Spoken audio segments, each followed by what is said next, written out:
and is now going to the chessboard. What is Pragg thinking? Should he play 1 d4, 1 e4, 1 knight b3? It's the Fischer random position. Freestyle chess here.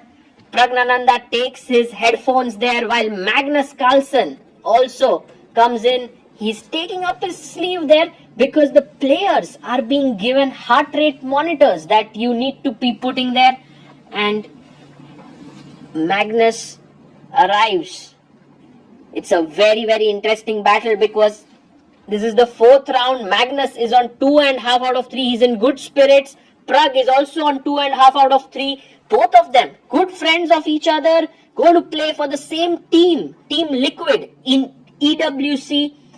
And this will be interesting to see because Pragg has always had good results against Magnus. I mean, Magnus also has beaten him several times, but this is a very interesting battle always when they sit opposite each other. Magnus puts on his black headphones. Pragg has his white headphones. This is because you have a live crowd in the venue and they are, just so that you don't get disturbed at all. So the players have put on the headphones. The game is about to begin. The players shake hands with each other and off we go. Pragg with white. You can see the pieces. Knight, rook, king. He plays knight out to b3. Quite a tricky position here because we hardly have any pieces on the same color on the board, on the same square as in normal traditional chess. Pawn to e4. With this, Praggnanandha opens up the bishop. Magnus plays symmetrically with pawn to e5. f3 played, opening up the bishop here. And Magnus brings his knight out to e6. This is a useful move, protecting the d4 and f4 square. Now a4, a very, very double-edged move. He wants to push the knight away, but Magnus picks up the pawn. And what is Pragg's idea? Well, Pragg wants to go rook e1, kick the knight away and take the pawn on a7. Pawn comes up to d6, defending the knight here. The bishop takes the pawn. Rook goes to a8, attacking the bishop here. And bishop comes back to f2. Pawn to c5 played. So black is gaining space in the center. Pragg now stops c4 and also controls the d5 square. Pawn to f6, opening up the bishop. The complexity of the position keeps rising. d3 played. It's roundabout even. Magnus jumps in with his knight to d4. And now Praggnanandha pushes his pawn to c4. He's looking at the d5 square here. And b5, Magnus is going all in here. What an interesting move. With this, he's kind of opening up this bishop's diagonal. But Pragg has a very specific way to kind of get a small advantage. He takes on d4, pawn takes. And the best move here is to jump with the knight on f5, and he finds it. Knight f5, attacking d6 and g7. The knight is excellently positioned. Rook comes up. Rook comes up here, and now queen to b4. Beautiful move by Pragg, looking at the pawn on d6. And by the way, you can't take the rook. Knight d3 check, but Pragg interposes it with a check of his own. What a move. Rook takes d6, taken by Magnus. A huge mistake. He should have played king b8, because then to queen c5, you have rook takes a1 hanging.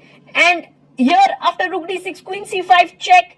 Queen comes into c6. Pragg gives another check. King comes up to d7. Pragg totally winning here. He takes the pawn on b5. Queen takes, pawn takes. The position is totally winning for Pragg for a simple reason that he's 2 pawns up. He has a pawn on b2 and pawn on b5. He gives a check. King comes up. He chops off the 3rd pawn. But Magnus gets back 1 pawn of his own. And now one thing that is in Magnus's favor is this pawn chain here. It's limiting the white pieces. Bishop goes to c2. And now the best move is rook c6. And Magnus is going for the rook. He finds it. Now bishop b3. Massive threat here, pinning the bishop on c2. And he goes king b1. He goes check, king takes a2, rook comes in to c2, taking this pawn. Maybe this check wasn't the best idea, rook a6 was better. But now after rook c2, Pragg jumps in with his bishop to h4, attacking the pawn on f6. He also has this pawn covered, so everything looks very secure. Rook f8, Magnus plays to defend the pawn on f6. Pragg is right now 2 pawns up. King b1, I love this move. Rook comes to d2, and now Pragg finds a great move. He takes the open c file, bishop b6, and now there's another powerful move that Pragg has. Rook d7. How is Pragg finding one good move after another? Threat is to give a check and move in with his rook. He goes rook takes d3, check, rook a6, and Pragg can now bring his rook into c6 to pin the bishop. He finds it. In fact, he does it with the other rook. Rook d6, king comes up to b5, and now the f6 pawn is falling. He chops off the pawn on f6. Pragg, brilliant. Another pawn is falling. Rook d2 played, attacking b2 and g2 here. He takes another pawn on e5. Magnus chops off the pawn on g2. But another check. King goes to a6, and should we go in with the rook here? Pragg has 35 seconds. And he almost drops the rook. Rook c6 found. King goes back to b7. But with this rook being activated now, he goes rook h6. What a nice move. He's defending his own pawn, attacking the h7 pawn. Magnus tries to defend here with rook g6, but Pragg takes another pawn, king to a6, and pawn comes up to f4. He saved everything here. And Pragg goes to a2, rook e1, attacking the e4 pawn. Do you want to defend it? I believe Pragg has a very powerful move, which is rook h6. And the reason why it's so strong is because now you have bishop d4 coming in with the pin. The king goes back, but now rook b5 is game over. You just pin it and win it. Black has one check, but you can simply come up king b3. Pragg taking his time to finish off his opponent, and he does this brilliantly because he's not rushing into it, he's not nervous. He finds the move. Magnus Carlsen resigns. Praggnanandha scores an incredible win here.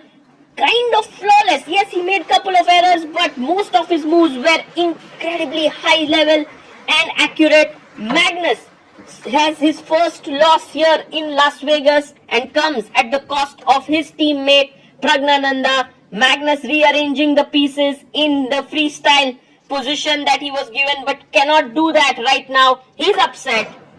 Victory for Praggnanandha here.